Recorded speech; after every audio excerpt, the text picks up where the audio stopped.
Learning a language is more than just memorization and vocabulary cards or grammar rules. To learn any language, you have to understand how the mind works. So it doesn't matter the language. It could be English, Francés, Alemán. It's whatever the language is, you have to understand how your mind works. And of course, I'm a teacher and I study this in school, so I love looking at how the mind works and how we process information. And I'm not talking about rote memorization and sitting there for hours and hours studying cards. I'm talking about how the mind acquires information over time. Literally the process of learning. But in order to understand this process, you have to know first, how does the mind work? So let's get straight into the 5 tips that I have for you about how the brain works and how you can use this to learn any language.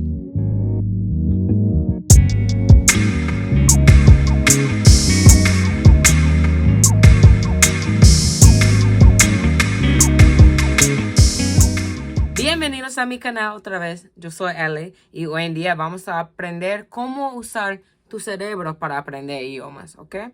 Y vamos a aprender en inglés hoy en día. Esta lección es en inglés. So, aquí yo tengo mis tips. I have my tips right here. So if you see me looking to the side, it's because I write my little tips down, okay? And honestly, because I'm a teacher by profession and I've studied this in the university, I love to talk about how the brain works and the psychology of education, right? And if we can understand how the mind works, we'll be able to work with our mind to acquire new information, but also to retain it for a longer amount of time.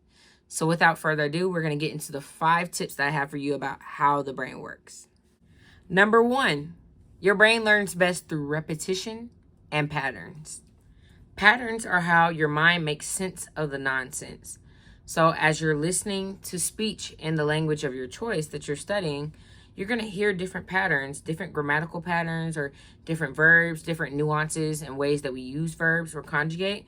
And your brain is going to begin to catalog all these sounds into patterns.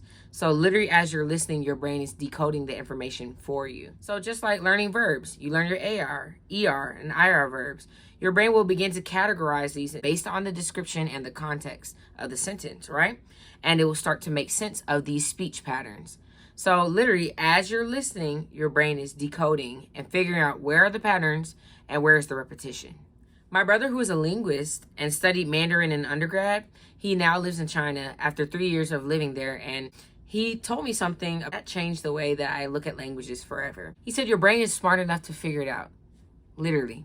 As you're taking in new information, no, you don't understand it at first, but your brain is always problem solving for you. So it's breaking down the sounds, and these are nonsense sounds, right? But it becomes something that makes sense as it breaks down the patterns. But a lot of times we don't challenge it enough. Your brain loves a challenge.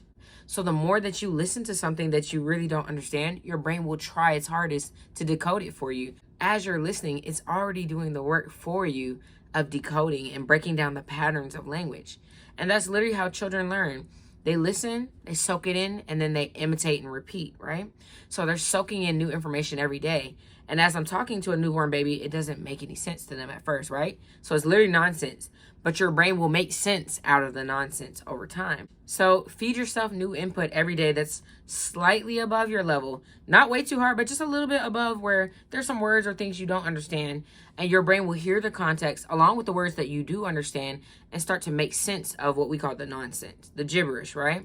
And you have to trust that your brain is smart enough to figure it out. Your brain loves the challenge and wants to solve these problems by finding the patterns. Number 2, your brain acquires sound before the symbol. So your brain is acquiring the sound of speech before the written symbols. Some people call this input before output. Input before output. So you're learning through hearing before you're able to reproduce that same sound or that same symbol that you heard, right?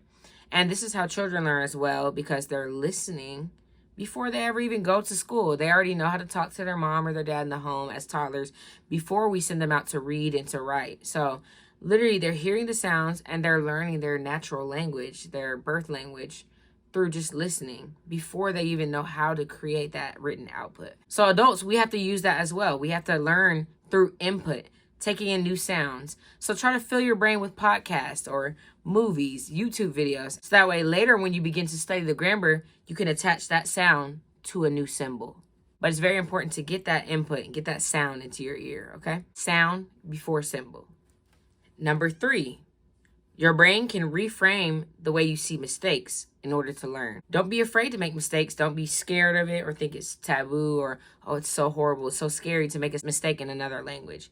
It's not a big deal. What we have to do is learn to reframe that into a positive, and that's what we call growth mindset, where we're open to making mistakes.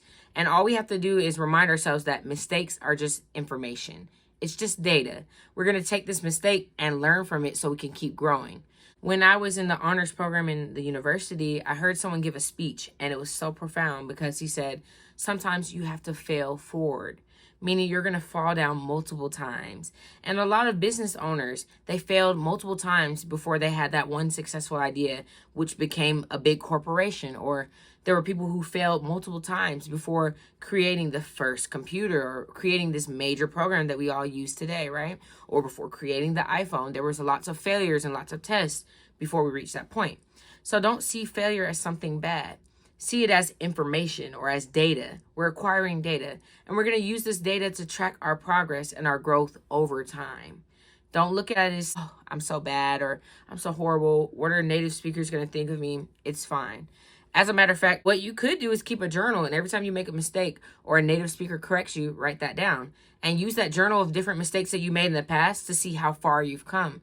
Take this as information or as data, and your mind will reframe the way you see mistakes, and it will look forward to opportunities for you to speak. So that way you can begin to make those corrections and then advance in your level of that language. Don't be offended if someone helps you or corrects you with a mistake you made, because they're helping you to progress to the next level.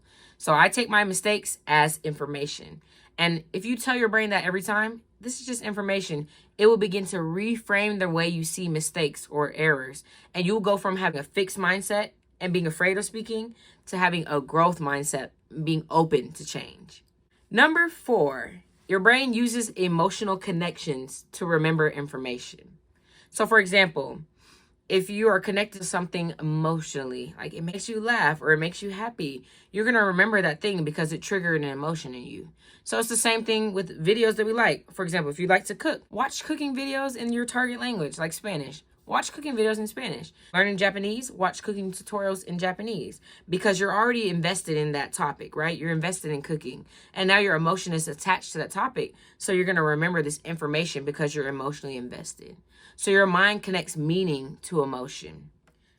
Another way that you can connect meaning to emotion is by making friends in your target language. So for example, if you're learning German, try to make friends with people at your job who already speak this language. And by talking every day, you'll get closer and closer to these people. You'll build an emotional connection. And now it won't just be a language to you on paper. It'll be something that you use in everyday life. For example, with me in Spanish, I talk to people in Spanish every day when I'm at home. At work, of course, I use English, but most of the time when I'm at home, I'm using Spanish. And I have an emotional connection with my family or my friends, and this bonds us together. So because I'm emotionally invested, I'm going to continue to study. I'm going to continue to learn in this language. So try to do the same thing with any other language that you're studying, your second language or your third language. Try to make friends. Try to talk to people as much as you can every day in this language and build that emotional connection. Try to invest yourself in it. So that way it's not just a language on paper, like I said, but it's something that you are actually pouring yourself into, something that you're passionate about. And the last one, number 5, your brain likes to learn information in small chunks. Introduce yourself to something new each day.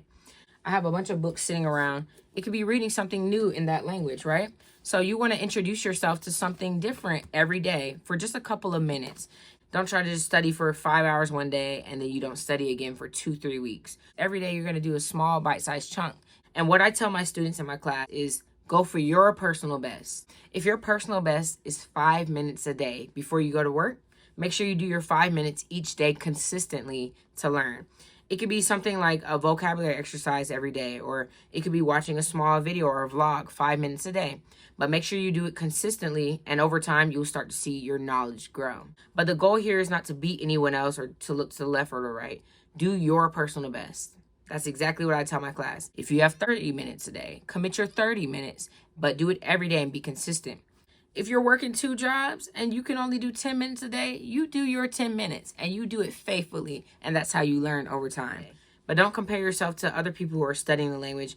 Don't compare your journey to someone else's journey to fluency. Every day be consistent, because consistency is key. Well, we've reached the end of this video. Thank you guys so much for sticking with me. And if you got here to the end, put hashtag work smarter, not harder in the comments below, so I know that you're a real one. You made it all the way through. Don't forget to subscribe, to like in the comments so you see when I post new things.